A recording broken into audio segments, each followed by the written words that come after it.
and the Arts, which is organized by the Department of English and American Studies at Constantine the Philosopher University in Nitra. So I would like to welcome our first host, which is Professor Benabdallah from Algeria. The university is Souk Ahras.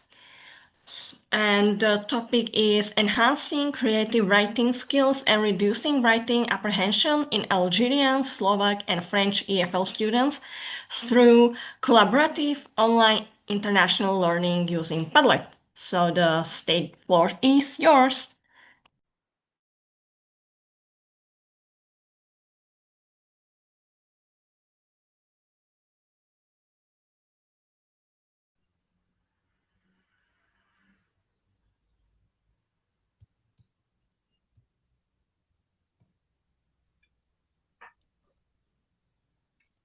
Okay, it's fine. Professor is just getting ready. It will be okay. Okay.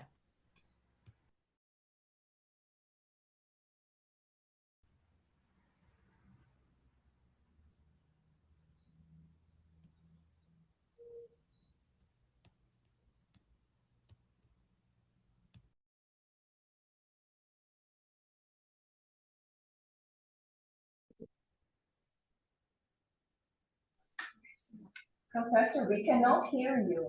I saw that your mic was on.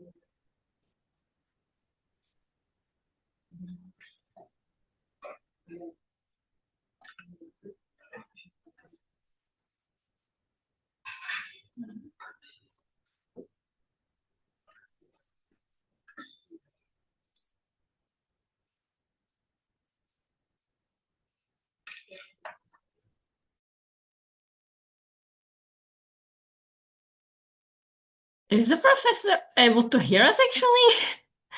Or I just hope so.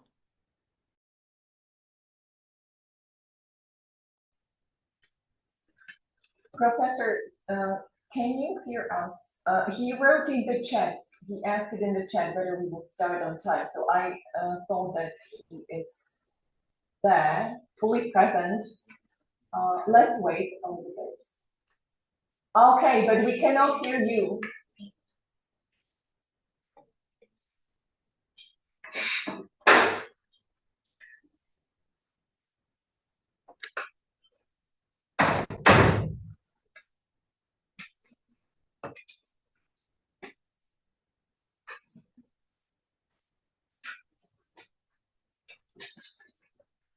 Professor, sometimes helps when you disconnect and you connect again. Do you hear him? Do you hear me now? Yeah, I can hear you now. Wonderful. It's okay now? Yes, it's okay.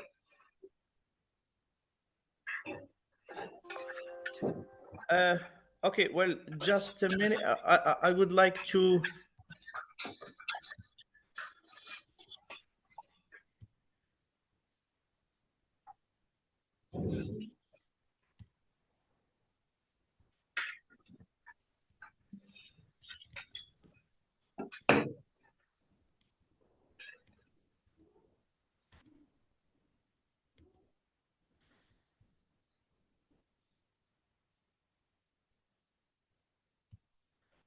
Okay, so good morning, everybody. Thank you to the Departments of English and American Studies at Constantine the Philosopher University for organizing this international colloquium. It's a great honor to join you today to explore the evolving intersections of identities, narratives, and creativity across literature, film, and the arts. And I'm truly excited about the ideas that will emerge from this gathering, which promises to deepen our understanding of how stories shape and reflect the future. Do you see the slides or not? Yes, we can see the slides. Yes. Okay. So Um, in fact, my communication presentation, if you want, is entitled "Enhancing Creative Writing Skills and Reducing Writing Apprehension in Algerian, Slovak, and French EFL Students Through Collaborative Online International Learning Using a tool which is named Padlet." Um, I would like first to start my presentation with the following. As you all know, I'm a teacher. In fact, of linguistics. I teach in a university that we call Sukaras. Well, Sukaras is the new name of a town which is situated in the northeast of Algeria. It used to be called in the past Tagast, a Numidian and Roman town, if you want. Second thing, it's this town is the birthplace of the famous um, Roman, Numidian, and African, if you want, what we call an African, Roman African Saint Augustine, if you want. Till today, we have a touristic place, and there is a kind of an olive tree, a sacred one, symbol of peace, of tolerance, and hope. And many tourists from all over the world come to visit this olive tree, which exists for thousands and thousands of years, if you want. Saint Augustine and many other scholars went and studied in a university that we call the Madaris University of Madaris. Madaris is about 20 kilometers far from Sukaras, where it is said the ruins. It is said that it was the first African university, and as far as literature is concerned, if you want, it is said that the first novel was written there at this university by someone whose name is Apuleius of Madaris, and the title of the novel is Metamorphosis, and Saint Augustine gave it the title of the Golden Ass. And I kindly invite our dear students to read it, and just to remember that the Golden Ass is the first novel which is kept in its entirety and was written by Apuleius, who used to be a student in this University of Madaris. Another very famous Roman scholar was Maximus, grammarian, who used to be the teacher of Saint Augustine. And we have even many other scholars, if you want. In fact, 2 years ago, we decided at the Department of English, the University of Sukaras, with the collaboration, and I even remember I sent an email to our dear Professor Maria Recover to help us if some Slovak students will join us in this study. And it was based, just the objective of this study was the possibility to highlight the benefits and the merits of creative writing. And as you all know, when we say creative writing, the first thing that comes to our mind is imagination.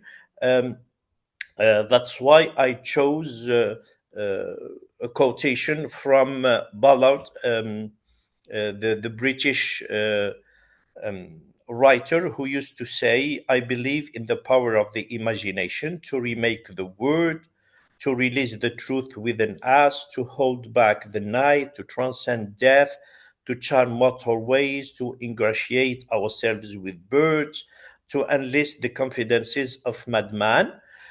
So, um, generally, when we talk about creative writing, we think about this concept of creativity.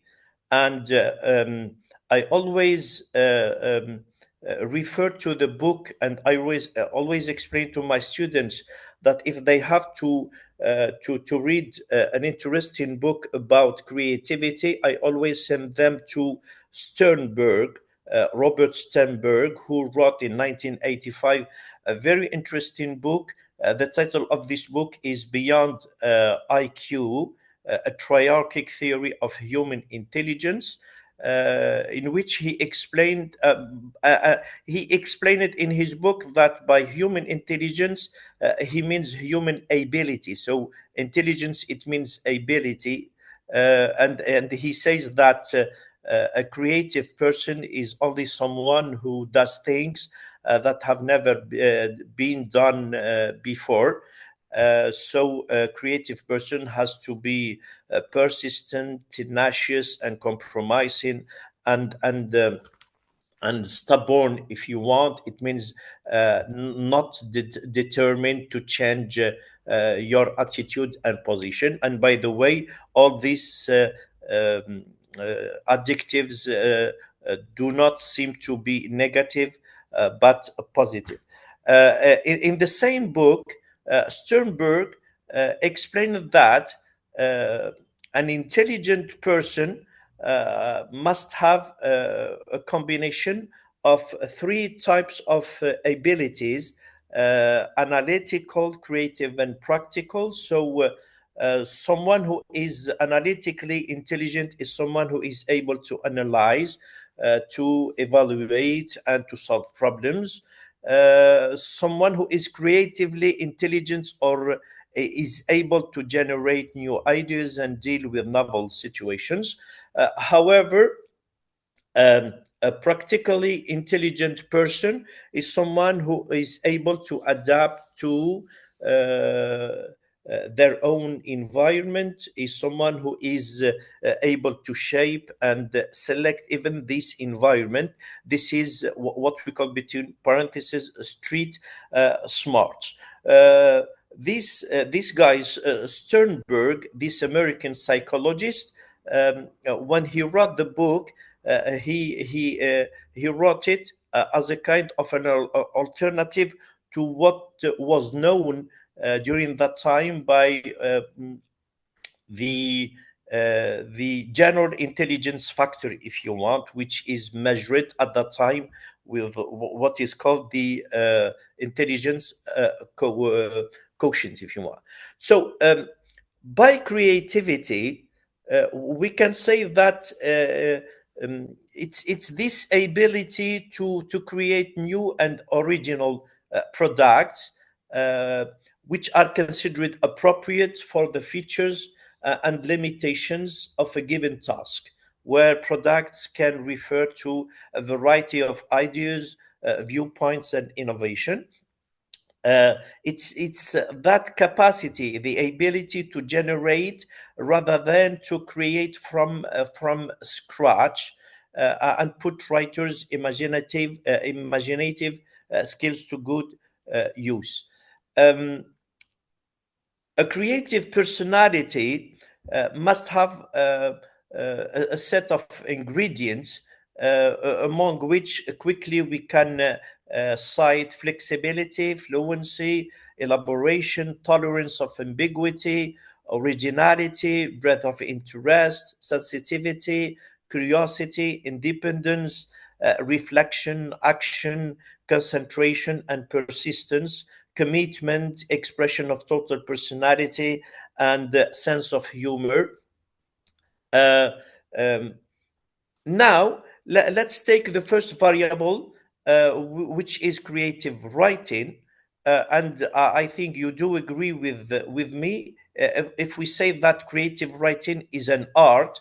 And in fact, for many researchers and for many scholars, it's a bit challenging to describe and even to define.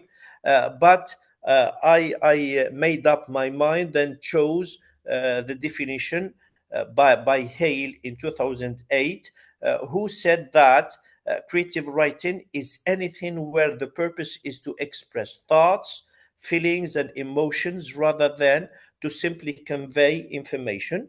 It's writing that expresses the writer's thoughts and feelings in an imaginative way, often unique and poetic way. It's hard. Writing of any sort is hard, uh, but it remains a rewarding work if you want. Uh, uh, when we finish a piece of writing, we have this feeling of satisfaction, and though it is difficult and challenging, but it is immensely fun. Uh, um, Melissa Donovan in 2011 contends that uh, uh, creative writing is hard work, and uh, but still you can and you have to master the technical side of writing, deliver work that resonates with readers, and possess massive amount of drive, ambition, and sheer determination. Malley in 2009 explains that creative writing normally refers to the production of texts which have an aesthetic rather than a purely informative, instrumental, or pragmatic purpose. It entails applying knowledge and creativity to create something original or a piece of art. Types of creative writing. We may think about poetry, novella, short story, songs, reports, personal essays and articles, letters, plays, movie and TV scripts, and speeches, memoirs, and many others. And the role of the teacher is to encourage writing as a skill by using these types. Um, Principles, I would limit myself to three main principles for creative writing. The first one is one must first read well. We have to read. Um, um, the students who take creative writing courses, and here just to open a parenthesis, 2 years ago I remember I asked Professor Maria Ricova if in at the Department of English in the University of Constantine the philosopher, if you have a kind of a module where we only teach creative writing, and I remember she told me no, and it's the same case here in Algeria. It's a pity that we do not have a module, or at least one semester or 2 semesters, as far as writing skill is concerned, to unveil and to discover and to discuss this faculty, this skill of creative writing. A second principle. So the first principle is to read well, and to read a lot if you want. The second one is the principle of self-awareness and craft awareness and self-criticism. It means students, they have to learn how to edit and how to assess and how to revise. The third principle, they have to understand that creative writing is never only imaginative or descriptive. Ideas, topics, questions, and debates are also part of creative writing. Quickly, just in a minute, the importance of creative writing in an EFL class, and how do learners and teachers benefit from it. As far as students are concerned, the benefits can be summed up as follows: growth of language at all levels. Creative writing is a component of the language learning process, or at least should or must be a component, an inherent component of the language learning process. Um, um, it brings self-esteem, motivation, confidence, and why not even happiness. Uh, um, uh, Creative writing can enhance group unity and collaboration, and even help students to expect success and to express their own identity and voice. As far as teachers are concerned, they will benefit from this creative writing at the level of professional growth, personal development, effective presentation of materials. This is very important. And um, they will think about more options to structure and diversify lessons, and make even the classroom atmosphere warmer and more stimulating. Um, the second variable in our study was how do we reduce this writing apprehension, and simply writing apprehension means the tendency of people to approach or to avoid writing. MacLeod defined it as the experience of uneasiness, discomfort, and nervousness when writing, which disrupts the writing process. One of the numerous factors is that students or writers worry too much about their writing skills and do not have enough time to prepare, compose, and edit their work. The time limits in this situation will pressure those who feel weak. As a result, the degree of anxiety will rise. Other factors that contribute to writing anxiety is students' inability to develop arguments, their limited vocabulary, their inability to demonstrate this aesthetic quality of their text. Uh, Sometimes even their supervisors' harsh criticism of their work, and that kind of constant worry that writing assignments will be used to evaluate and judge and judge students. Who can reduce writing apprehension? According to Bloom, it's the role of teachers. um, uh, uh, However, even students, they have and they can even grow less anxious if they concentrate on positive experiences rather than bad ones. Quickly, uh, the third variable was concerned by collaborative online international learning, commonly known as COIL.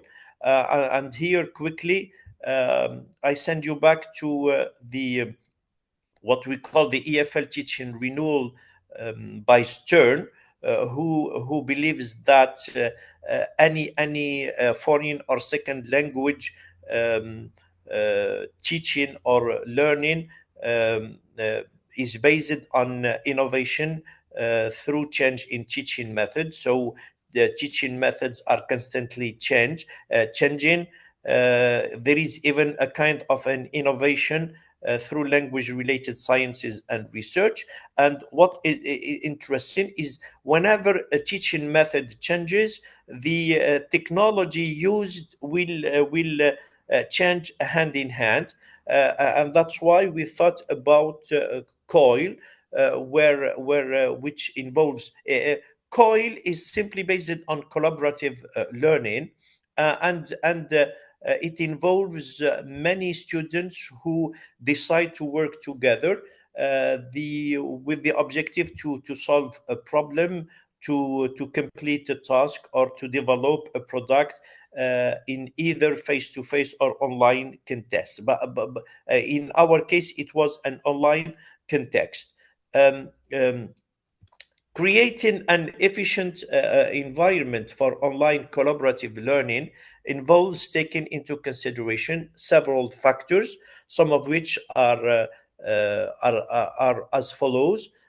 We have to decide upon what kinds of activities and assignments, how many people should be there, which kind of instruction, which software to use, and how groupings will be decided upon, since it is a collaborative one, and which goals are determined in relation to the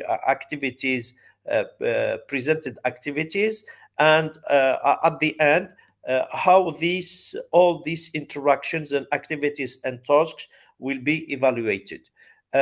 We chose as a tool here Padlet, and I know that our dear students have an idea about this tool, which is commonly known as the wall wisher, if you want.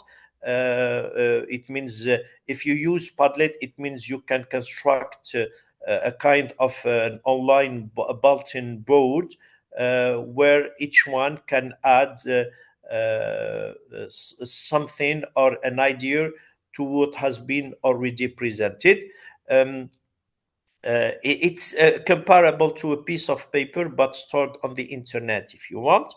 Let's quickly, still, do I have time or? Professor, you have very little time, like 3 minutes. Can you maybe sum up? Oh, okay. So quickly. So 2 years ago, we conducted a research study uh, uh, on the basis of a population of 15 participants. There were 11 Algerian students, master one students, and third year students. There were also two Slovak and two French. Two Slovak students from the University of Constantine the Philosopher, and two French students from the University of Strasbourg. Uh, um, mm, the method was mixed, since it was at the same time qualitative and quantitative. Um, um, we gave a title, if you want, to this quasi experimental protocol. We called it Whispered Thoughts. There were 10 sessions. The first session was dedicated to pre-test, and the 10th session was dedicated to the post-test, and the 8 remaining sessions were diverse activities and tasks were taken into account. Um, the sessions and the use of Padlet for this collaborative creating, writing, development was based on the four main creative writing skills, which are namely fluency, accuracy, flexibility, and novelty. In addition to the quasi-experimental protocol, we had during the pre-test dealt with the students' writing apprehension questionnaire, and at the end of the study, there was a kind of focus group interview. The key findings analysis, just quickly, is that we noticed improvements in creative writing skills after intervention. Um, Even the insights from the focus group interview on students' feelings and attitudes were positive and confirmed our hypothesis. The Padlet application was effective to a great extent to enhance the students' creative writing skills in terms of accuracy, fluency, and novelty, and flexibility. It was shown by the mean scores of the overall creative writing skills before and after giving treatment for 8 sessions, if you want. It was effective to lessen students' writing apprehension. It was shown by the mean scores before and after giving treatment. The psychological barriers to creative writing among EFL students were more significant than the linguistic ones, and teachers need to help students build self-confidence by providing them with the tools they need to confront and overcome their fears so that they can develop their creative writing skills. The implications and practical applications is how COIL and Padlet can be adopted by language teachers internationally, broader impact on teaching methods for creative writing anxiety reduction. This is very, very important. And the last one is potential for cross-cultural collaboration and digital literacy enhancement. As a conclusion, we can say that creative writing through this study that lasted for around 6 weeks in 2023 has proven to be an essential tool for students to use in order to improve their writing skills. And teachers worldwide want their students to flourish in a complicated and fast changing world, be more globalized, and have the finest academic and career opportunities possible. Um, uh, that's what I want to say. But I'm ready to answer any question in details concerning the sessions and what did the students do during these sessions and so on. And thank you very much. Thank you very much, Professor, for your presentation. Do we have any questions? Questions? Yes, we have a question. In your opinion, what contributed more to students' progress, the use of Padlet itself or the change in teaching approach? Well, in fact, the idea of creative writing with the use of technology, uh, both had positive impact on our students. It means during these 8 sessions, they were sometimes working individually. For example, choosing a kind of creative writing type. For example, I remember in session number 2, they were presented with a short story by Edgar Allan Poe, and they were how do we say they uh, they were asked to um, uh, they were asked to choose any inanimate object and to let it, if you want, talk and become animate.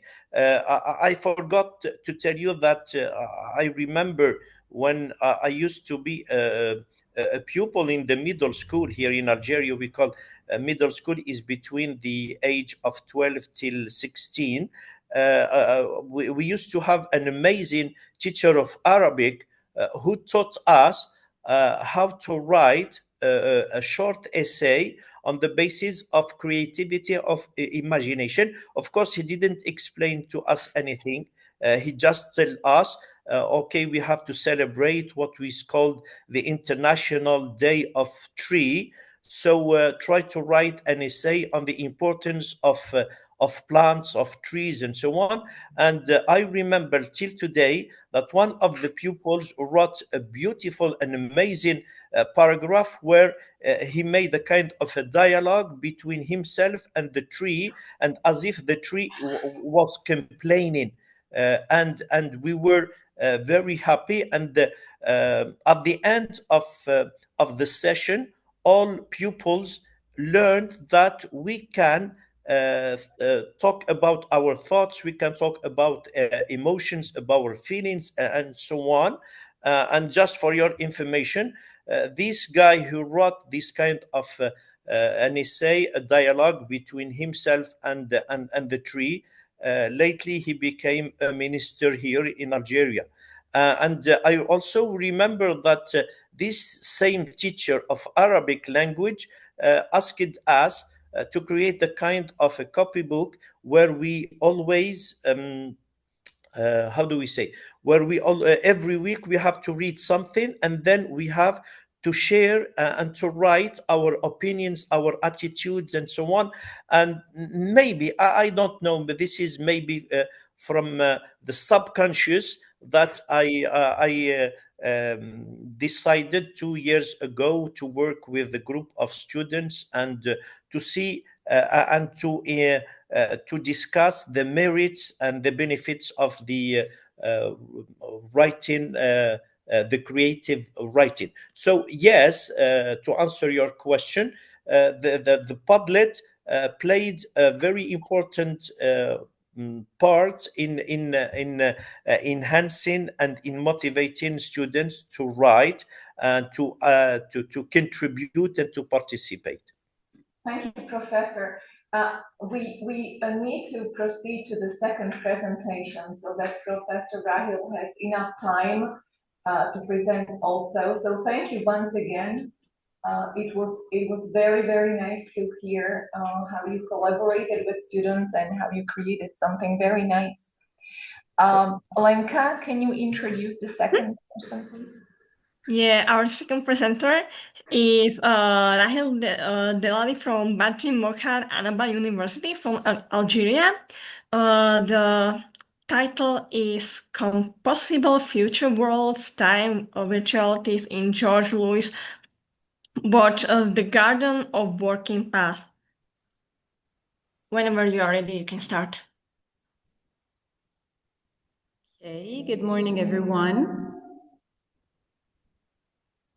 I hope you're doing well. So I'll just proceed with sharing my screen. I'm working on sharing the screen. I don't know, it's not working.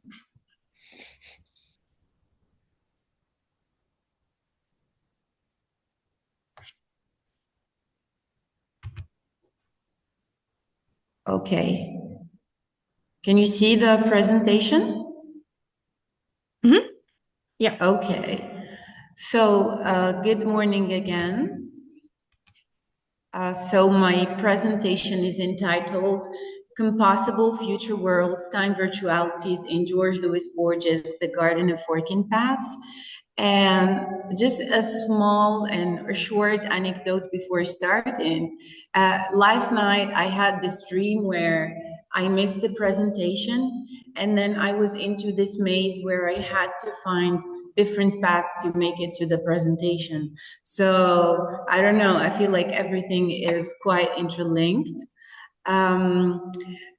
George Louis Borges' The Garden of Working Paths is one of the most intricate accounts of time virtualities. It's such a well-known fabula or spy narrative, which purports to the coexistent possibility of different alternative worlds, but in and at the same time.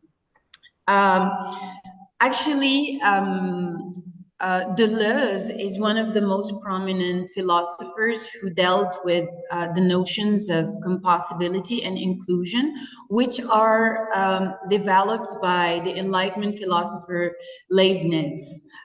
So this philosophy actually finds many alignments in the story by George Louis Borges, which is the Forking Paths and the Forking Compossibilities, which means that many things could happen in and at the same time. They can coexist. Leibniz's core philosophy revolves around the fact that the predicate is already included in the subject, and we will see how this is reflected in Borges' story.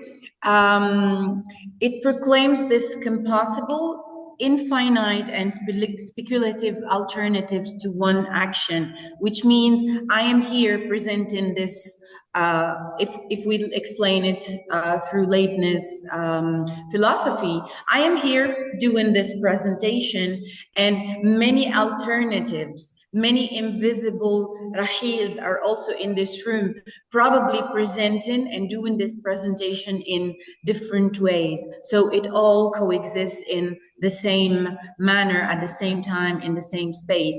The narrative, like briefly, is about Dr. Yudson, who works as a spy for the Germans, and the actual thing, which is relative, or which is related to the fact that the predicate is already included in the subject, is that Yudson begins his narrative by stating that his mate, Victor Brumberg, has been abducted or murdered. So he's going to receive one of the two, let's say, fates by Richard Madden, who is an Irish agent who works for the English. And he confirms by saying, before the sun set on that day, I would encounter the same fate, which means either being murdered or being abducted. Yudson still has one last spying message, however, to accomplish or to transfer, which is conveying the last message of the city that the German need to destroy. So Yutson's final act is thus already included in the beginning of his plan. The name of the person he is yet to visit and kill is the name of the city, is the same name of the city that the German need, and thus his message gets transmitted. The story is forking in different ways. It's quite postmodern. There's the meta narrative. That's why it's really complex in its nature. Yudson actually carries out his plan despite his inexorable death in the horizon. He says, I see my inexorable death in the horizon, but I am yet going to go ahead with my plan. Some quotes from the short story. He says, I have carried to its end the plan whose perilous nature no one can deny. He knows it is already in the beginning. The end is already in the beginning, and he knows about it, and yet he's going to carry out his plan until its completion. Again, another quote, it says, the author of an atrocious undertaking, which means like the subject, ought to imagine that he has already accomplished it, ought to impose upon himself a future as irrevocable as the past. And here comes the idea of the compossibility and the coexistence, and also the existence of the possibility before it happens. Here you see here a maze or a labyrinth, and this is like you see the forking paths. It's not like a simple maze where you could find your way. And one of the amazing things in the novel that he says, like, in order to find your way through a maze, you have to always take to the left. Stephen Albert, who's the person that the spy Yudson is going to kill, turns out to have knowledge about Yudson's ancestor, Tripan, who is who is a writer of a novel and who constructs in his novel a labyrinth, okay, a very intricate labyrinth where he says men would be lost and never found. And to his surprise, this novel actually doesn't exist, and the labyrinth doesn't exist, or at least they don't know its whereabouts. I quote, he says, "I thought of a labyrinth of labyrinths that would encompass the past, future, and in some way involve the stars." There's a typo, by the way, the stars. It is a labyrinth of symbols, and it is an invisible labyrinth of time. He says, "I leave to the various futures, not to all, my garden of forking paths." So this maze where the paths would just fork, okay? One of the people who worked on the Garden of Forking Paths is Raphael Baroni, and he has a very interesting article entitled "The Garden of Forking Paths, Virtualities and Challenges for Contemporary Narratology." He says that Borges' story does not only reflect on narrative virtualities, but it also actualizes all kinds of virtual words that we can find in a narrative. And so we find this futuristic aspect, we find this charting, okay, this drawing, the forking futures that could all coexist, the idea of possibility, and not just one possibility or one alternative, many other alternatives and possibilities at that. In the narrative itself, Sui Pen says, in all, or the fiction of Chu Pen, or the labyrinth he constructs, in all fictional works, each time a man is confronted with several alternatives, he chooses one and eliminates the others. In the fiction of the almost inextricable Chu Pen, he chooses simultaneously all of them, which is amazing, actually. And he creates in this way diverse futures, diverse times, which themselves proliferate and work. So we have all this plurality, all these diverse dimensions in the past, in the future, in the present, all converging and existing at the same time. According to Deleuze, he says that Borges is extremely influenced by Leibniz, and he says this is absolutely Leibniz's world. This is the world of compossibilities. And in his lecture on Leibniz, actually, Deleuze comments, he runs away and he arrives at a house. Someone opens the door for him and he says, "Well, what a coincidence, I'm a sinologist."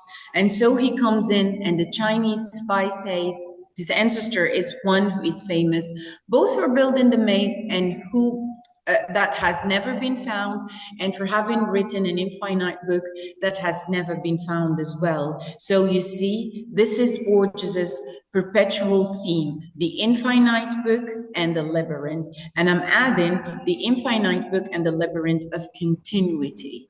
Okay, so this is the same signature. He says it is signed Borges, but it is signed Leibniz as well.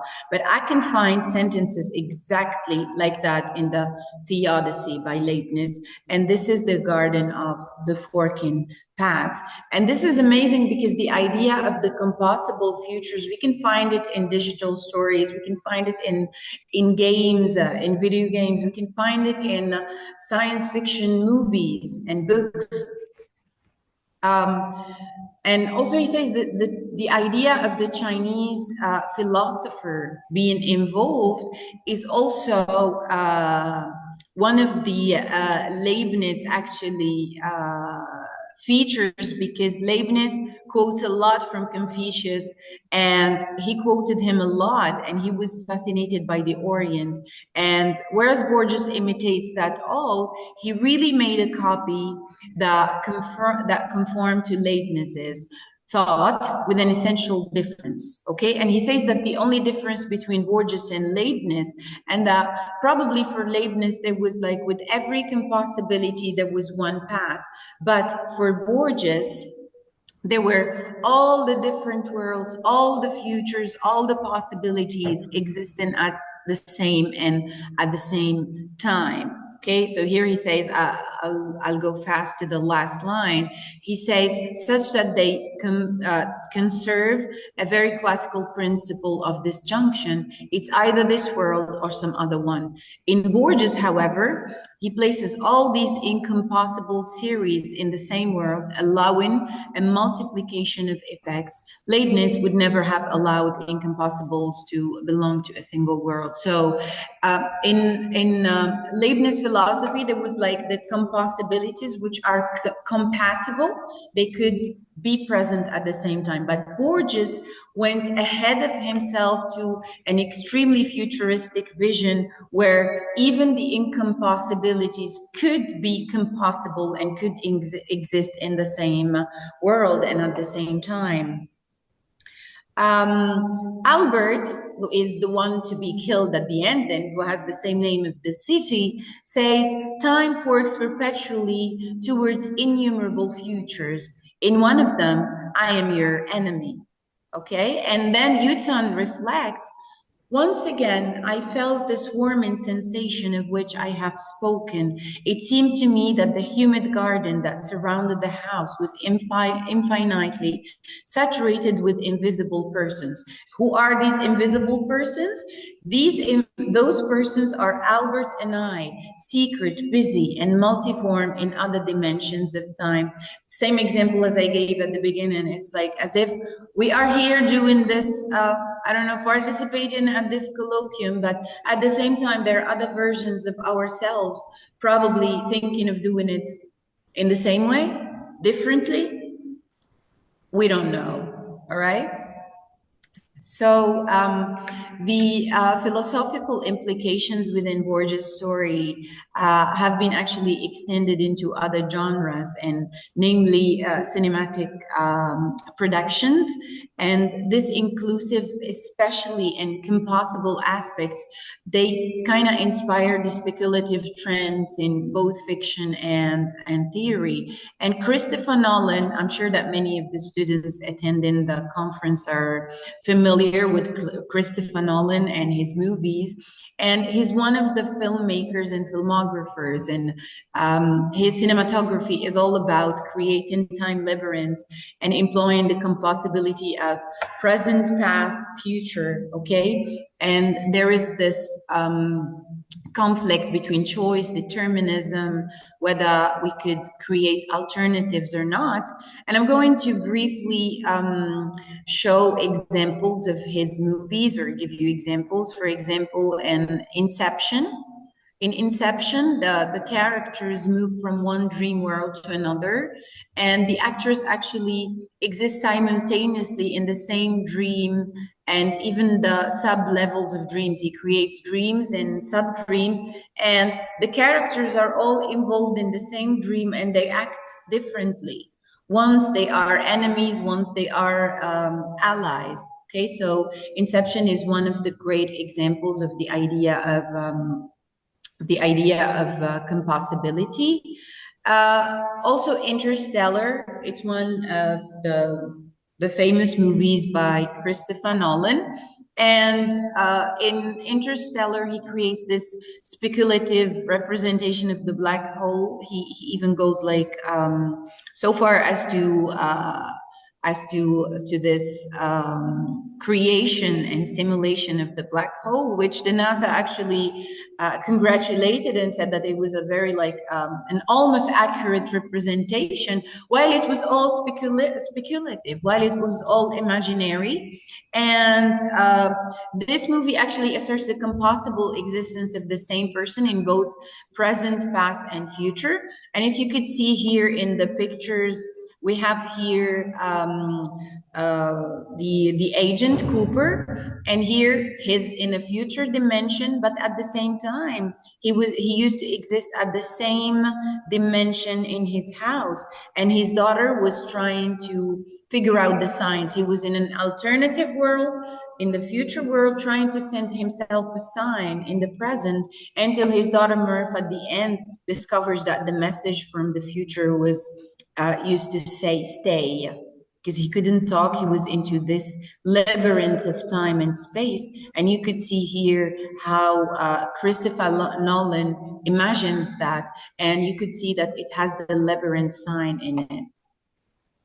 There is also Tenet. It's another movie by Christopher Nolan. And in this movie, there is time inversion, which trains in that two actions happen at the same time with the same people. One is linear and the other one is inverted. So this is the compossibility is there. They are both existent, both alternatives exist. And then once you, at first the characters don't realize, but then they could actually see themselves coexisting in two alternatives words. You see the bullets are inverted, and you can see the poster. The poster shows how one action is linear and the other one is inverted. And thus, this movie offers multiple alternatives to one action, and the future hands intervenes in the present and consequently the past. So characters come back from the future to intervene in the past, and then the main character, the protagonist, at the end realizes that he was inverted in some of the sequences of the movie, and it's mind-blowing the way when you watch and you yourself speculate, because you're not given a solution. There's another movie which is Memento. I haven't included it here, but it's also another example of the compossibility of actions and of the existence of the speculation, the existence of different alternatives. Going back to Deleuze talks about the rhizomy theory together with Guattari in their complex work entitled A Thousand Plateaux, Capitalism and Schizophrenia. And this quite explains the idea of a normal tree as opposed to the growing rhizomy. The normal tree, you find it hierarchical, the roots and branches are clear, the borders are clear, the patterns are clear. But in a world where things fork, where things happen, and where things are compossible, we find the rhizomy. It grows like the rhizomy you can see here. We could have like, it is connected, but it is chaotic. Okay, we cannot follow a linear growth. It is difficult to contain, and it is also dynamic and plural. Okay, and small, let's say, molecules could work on and alter other molecules. So I think I would stop here. Thank you for your attention. And I'm here if you have any questions. Thank you. Yeah, thank you very much for your presentation. If our students have any questions, please go ahead, you can ask. I believe that the topic is a bit complex. There's philosophy and all, but it's interesting to read about this and to discover, especially the movies. I know that some of them know the movies for sure.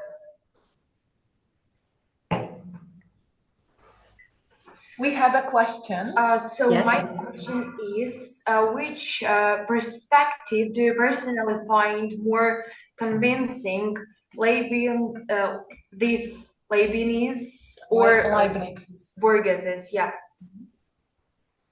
Could you please say it again? Yes. Which perspective do you personally find more convincing, Leibniz's or Borges's? Like, I personally think that Leibniz perspective is more realistic. It's more like, for example, when we see sometimes people like they wonder why there is good and evil. Why do they coexist in the same world? And we see that this is the best, as Leibniz says, this is the best of all the possible worlds. Leibniz believes that the world we exist in is the best of all worlds. Like, in the same way, there is sin, there is good, there is bad, there is repentance. But if we think of Borges' like perspective or version of the world, we will find and we will discover that it's quite like, it's more fictional, it's more imaginary. It works better in the science fiction movies, in the I don't know, it's also metafictional in a way. So it's less realistic, but it is cooler in a way. It works in the digital games, in the digital stories, in the futuristic versions. Like now we can find, like, for example, if you ask ChatGPT, for example, when we use artificial intelligence, and you ask him to, or you ask it, now we think of it as a human in a way. So you ask it a question, and if you press it, and if you insist on getting different alternatives to the same action at the same time, you can get different answers at the same time, and they are all compossible. So in Borges, the incompossible is compossible. So you see, what cannot coexist can coexist. But for Leibniz, there are, like, it's more organized, it's more realistic. That's why I agree more with Leibniz. Thank you very much. You're welcome.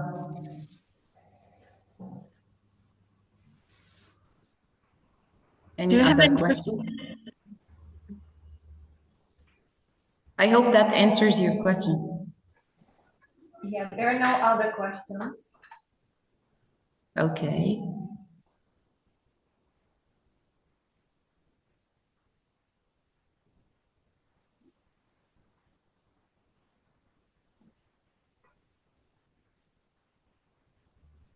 Blanca, I think we may conclude the question. Yeah. Since there are no questions, we thank you for the presentation. Thank you very much for having me. Thank you. Yeah, and now shall we have 15 minutes break, or can we continue with the next presentation? We need to have 15 minutes break. 15 minutes, okay. You need to come, you know, the schedule is that we start at 9:15. Okay, so 15 minutes break, yeah.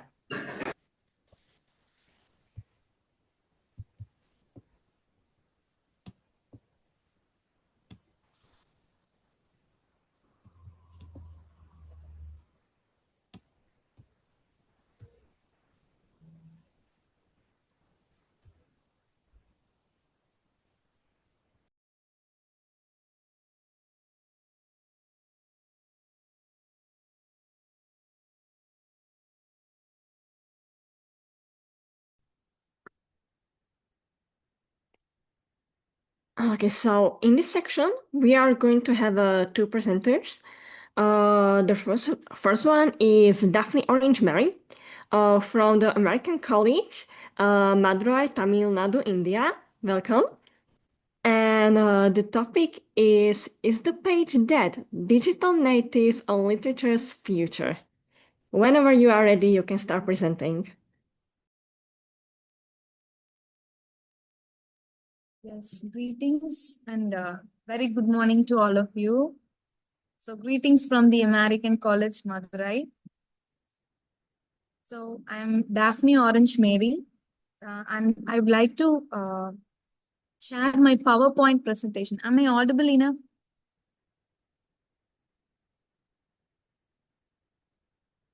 Am I audible enough? Yeah, you can start. Yes.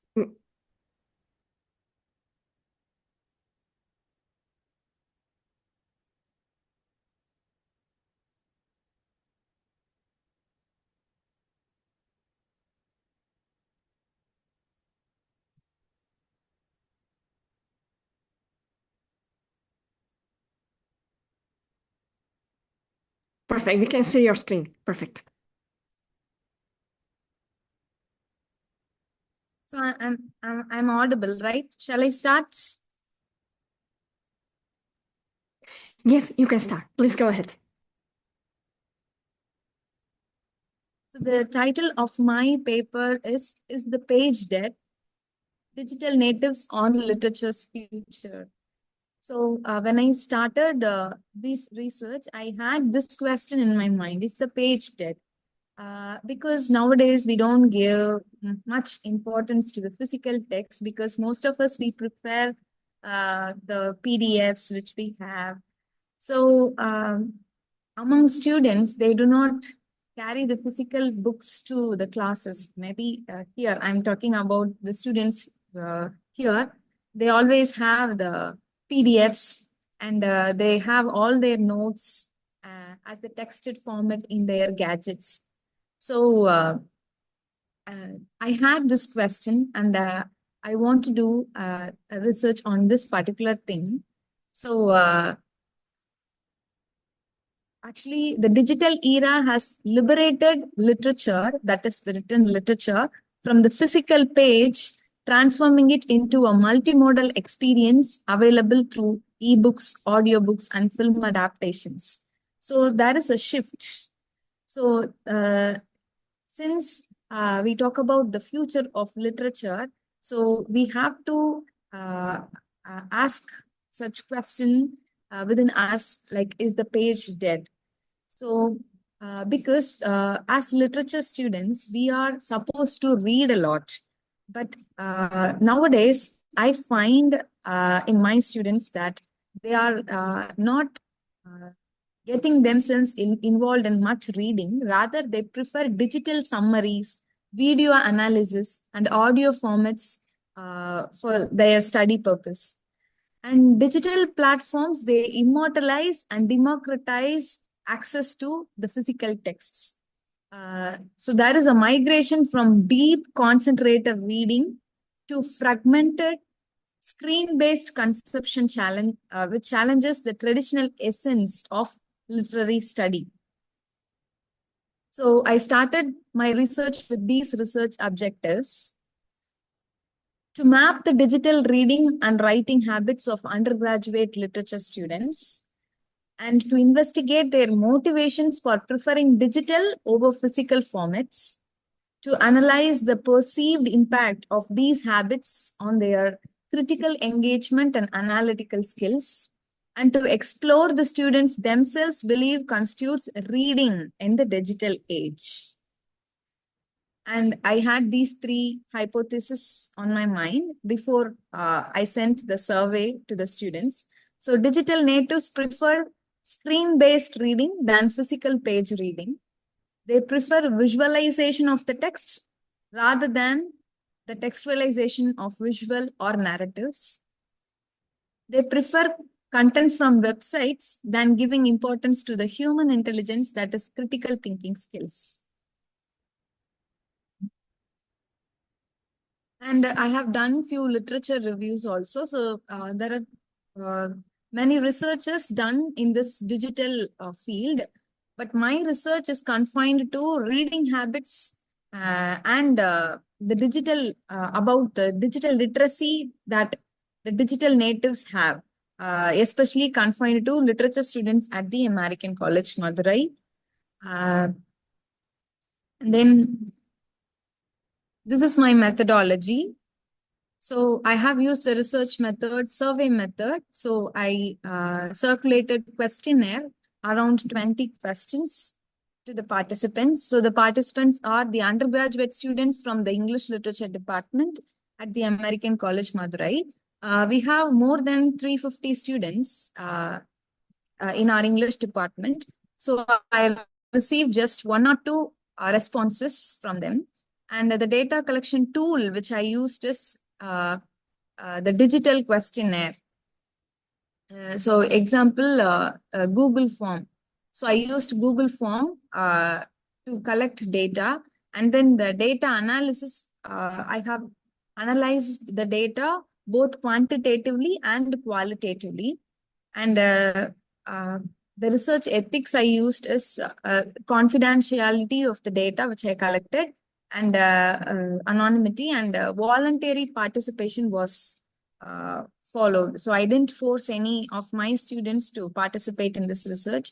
So this is voluntary participation.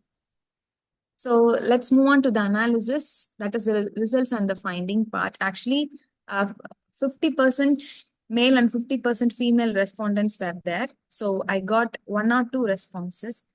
And the questions which I framed, that those were based on these areas, that is digital reading, habits and preferences, and the role of secondary sources in online, and writing, annotation and academic, that is the next one, and identity and future of literature, and finally redefining reader in digital age. So these were the areas which I focused on. So based on these, I gave them around 17 questions, and 3 questions were like general questions, like age, gender, and their year of study. So I would like to share my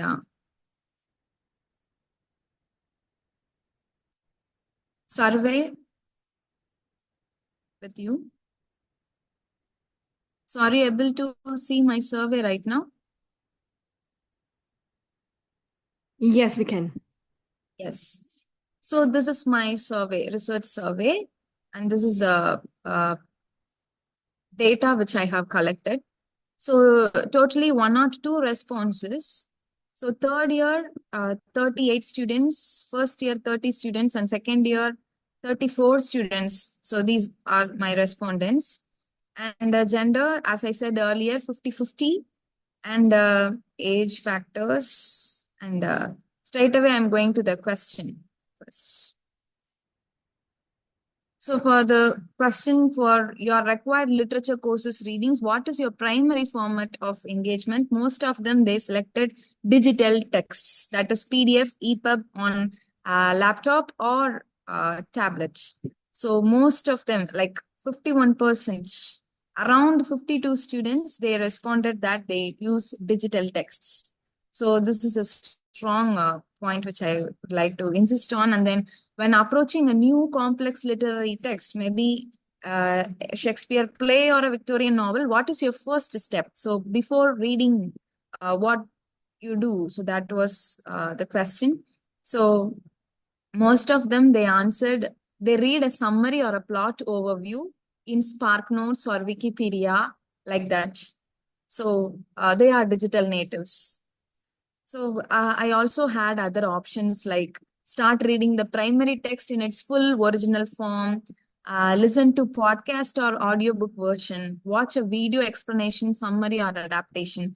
So first most of them, they have selected plot overview like Spark Notes, Wikipedia, like that. And then how would you describe your typical engagement with a full-length novel assigned for class? So most of them, they have given this as the answer. Around 44 respondents have responded to this answer. They combine reading parts of the text with using summaries or analysis. So nobody is ready to read the full text. So in this digital era, they don't read the full text. And mostly they have answered this. What is the biggest advantage of digital text? This was the question over physical books of your studies. So most of them, they have answered portability and convenience. So that is due to this portability and convenience, because we can carry so many books in just one device. So they prefer this in this digital era. And I also had other options for them like instant access and no need to visit a library, integrated note-taking and highlighting features, the ability to quickly search for keywords and phrases, but then they chose this particular answer. Then it's a general question I asked because most of my students, they don't carry the physical book to the classroom. So I just asked this question, will you purchase the hard copy, that is the physical book of the prescribed text? So many of them, they have said yes, but like 46, they have said no. So it's 46, 56. So there is no much difference, just 10 students. So more or less half, we can say. So I move on to the next question. How frequently do you use online summaries or guides, like Spark Notes, Lit Charts to prepare for your exam, like that for your literature courses? So most of them, they have answered frequently alongside reading the text to help me understanding. So they use it frequently. So mostly students, they are using the digital texts and the digital secondary sources available for them to easily access. The next question I asked was, what is the primary reason you use online summaries or video explanation? Because I know most of them, they will select that. So most of them, they have given this as the answer: to clarify difficult plots, themes, and historical context. And I don't understand from the primary text. So which they cannot get it from directly from the primary text. They are getting it from the summaries and the other things which is available online. And nowadays, in literature classes, we used to screen films, which is adaptation. So I prefer to ask this question: to what extent do you agree with the following statement? That is, watching a film adaptation is a valid substitute for reading the book in a literature class. So again, it's a neutral answer. 28 students, like more 27.5%, they have answered that is neutral. And apart from that, I also got other answers. So again, 50-50. So they prefer film adaptation. Also, some of them, they are reading. So when you need to take notes or annotate a text, which method do you prefer? So this was confined to academic writing, this question. So most of them, they have answered handwriting notes in the margins of the physical book or a notebook. Because here in our college, we insist on taking notes during lectures. So most of them, they have put that as the answer. But then after the classes, I don't think they don't prefer writing in a notebook, because whenever we give assignments, they used to type it and they used to give it nowadays. So then for drafting essays and assignments, which method do you primarily use? So everything hand written first, and then they used to type it. So after that, the majority, they have, the second majority is, I copy down everything from the website. So again, they are digital natives. So finally, which statement best reflects how you see yourself? So to define the term reader in the digital age, I gave these 4 statements. So I am a reader in the traditional sense. I enjoy and regularly read full-length books. This is the one statement. The second one is, I am a digital reader. I engage with texts, but primarily through screens and multimedia. So this is the second statement I gave. And the third one, I am a literary student. My engagement with text is mostly academic. So this was the third one I gave them. And the fourth one is, I don't strongly identify with the label reader, which means they prefer not to read. So like that. So most of them, they have chosen, I'm a digital reader. I engage with text, but primarily through screens and multimedia. So this also shows that they are leaning towards digital text than the physical text. And in your opinion, what is the most important skill for a literature student today? So this is a question which I asked related to the future of literature. To study the future, we should know the present. So I asked this question, and most of them, they have given the ability to perform close reading of the physical text. That was the answer. And the ability to write persuasively and critically. So literature students' perception differs from the others, like those who read literature for pleasure. So obviously, we give importance to the critical thinking skills. So that aim was achieved here. And then looking forward, what do you believe in the future of physical book in literary studies? And most of them, they have given, it will coexist equally with digital forms. So this was the answer I get mostly. And the other answers were it will be largely replaced by more dynamic digital and multimedia formats. And it will remain the central gold standard and medium. Just 24 students have replied to this answer. And so the majority, they says it will coexist equally with digital formats. And do you believe that listening to an audiobook is equivalent to reading the book of academic purposes? I asked. So most of them, they said yes, but it is a different kind of engagement that requires supplement reading. And finally, I asked a few questions, which is an open-ended question, so that they can answer.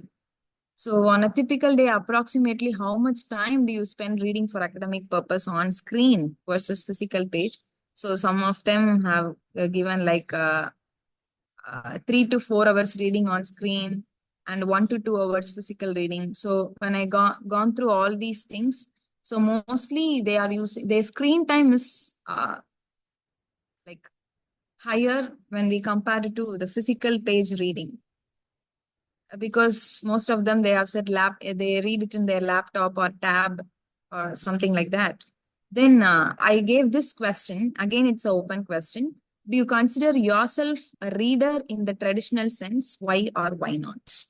So some of them, they just answered yes or no. And many of them, they have given their answers. And mostly they confined themselves to a reader and digital reader, moreover. And the last question which I asked them was, how do you define reading in the digital age? Has your definition changed since you began your college studies?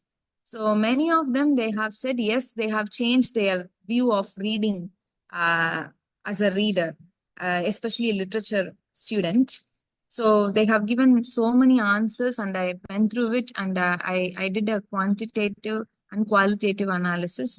So this is my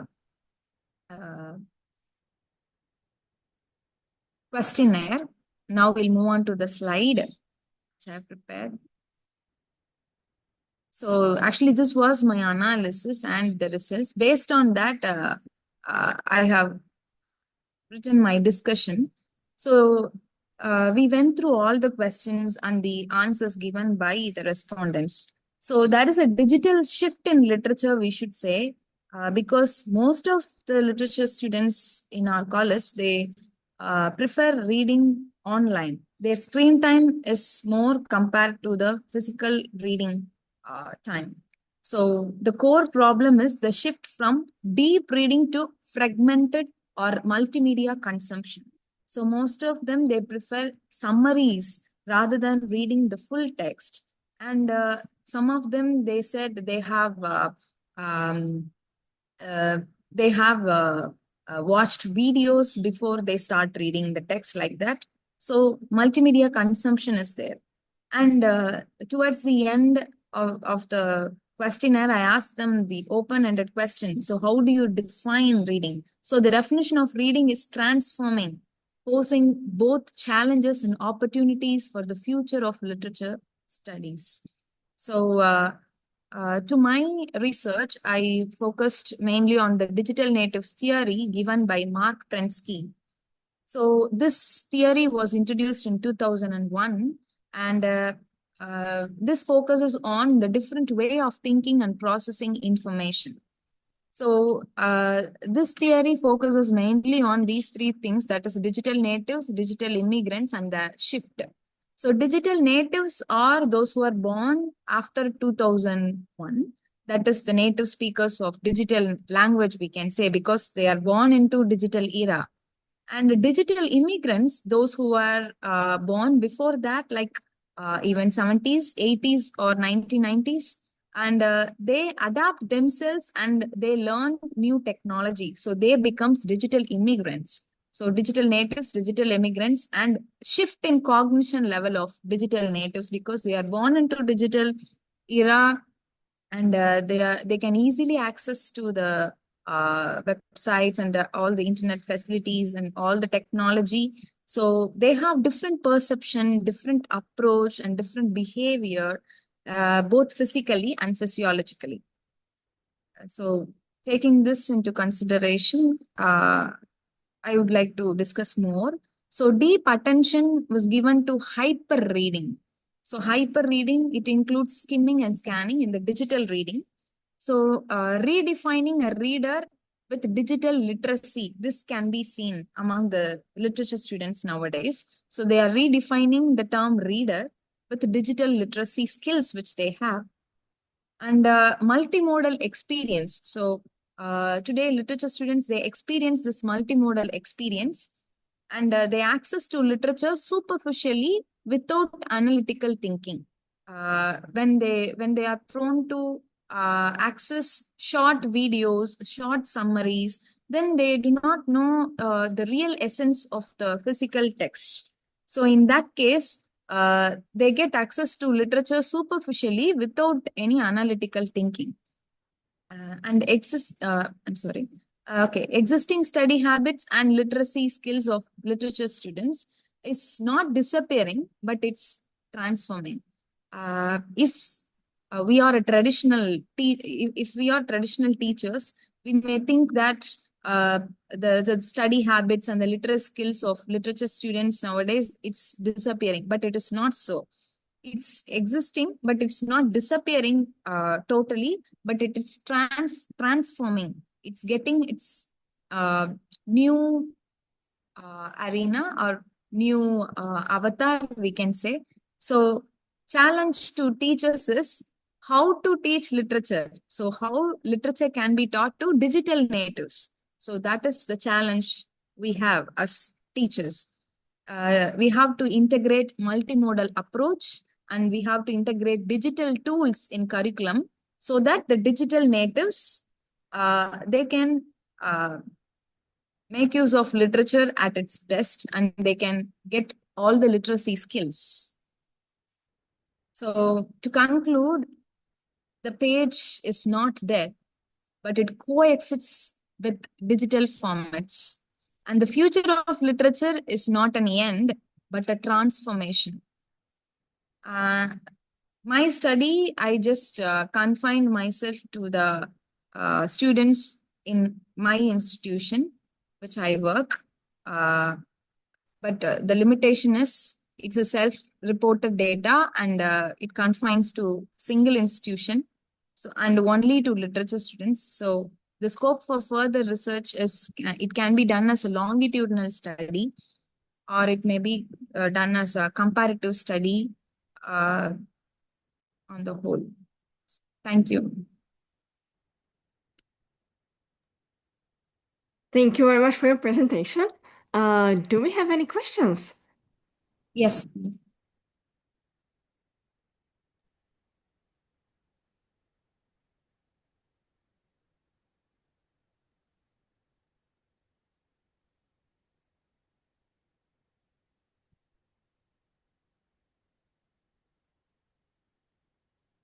Yeah, looks like we don't have any question from the students. I just hope they can hear us, but yeah, they should. So I would like to thank you again for the presentation. It was really insightful, and the research was really like well made done, very well. Yeah, and we can move to another presenters, but I don't see that person here.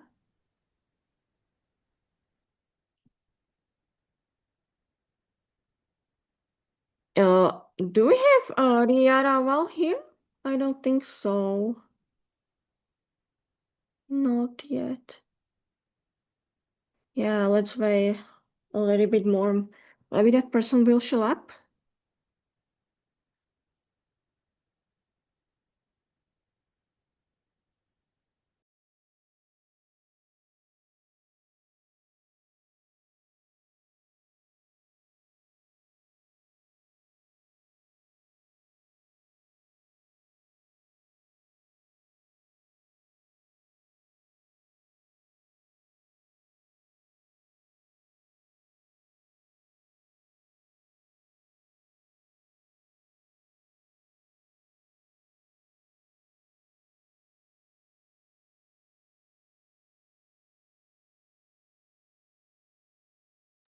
Yeah, I don't think we have the next person that was supposed to present here, so I think we are going to have probably 1 hour break. And then there will be a discussion with the writers, I think around 11 a.m.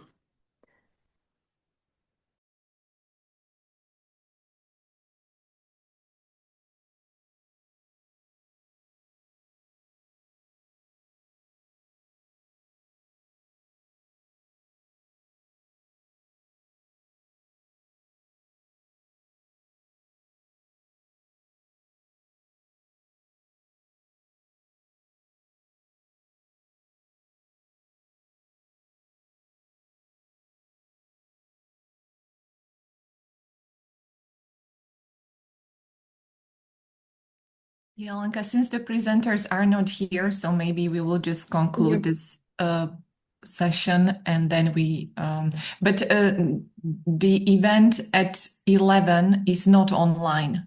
It's in-person event. It's in person, yeah. Okay. So yeah, I would like to thank you for everybody who was presenting and who was at school and the students for participating. And I wish you a good day, great rest of your day. Thank you. Bye-bye.